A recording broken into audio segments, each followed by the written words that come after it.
ভারতের কর্ণাটক রাজ্যের ম্যাঙ্গালোরে দুবাই থেকে আসা এয়ার ইন্ডিয়া এক্সপ্রেসের যাত্রীবাহী উড়োজাহাজ বিধ্বস্ত হয় শনিবার ভোরে।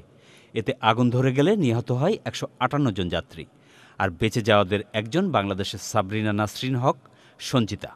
এমবিবিএস শেষ করে ইন্টার্নি করছিলেন ভারতেই। আগুন ধরার আগেই বেরোতে পেরেছিলেন প্লেন থেকে।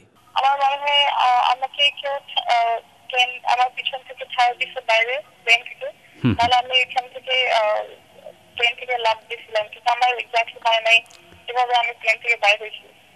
আর প্লেন থেকে বের হয়ে তারপরে আমি ভাবতেছিলাম যে প্লেনটাতে হয়তো আগুন লেগে যাবে, পিছনে দাঁড়ায় তারপরে আমি হেল্পের জন্য কল করছি।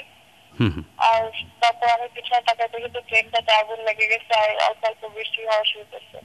চিকিৎসক দম্পতি ডাক্তার মাহবুবুল্লাহ হক এবং ডাক্তার রোকাইয়ার এই কন্যা ফিরছিলেন দুবাইয়ে থাকা মা বাবার কাছ থেকে। দুর্ঘটনার পরই দুবাই থেকে মেয়ের কাছে ছুটে এসেছেন মা। মেয়ের অবস্থা এখন কেমন দেখছেন?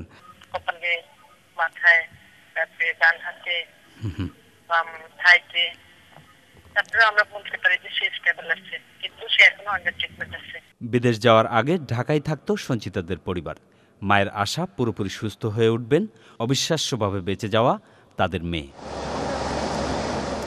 সঞ্জয় চাকি, চ্যানেল আই, ঢাকা।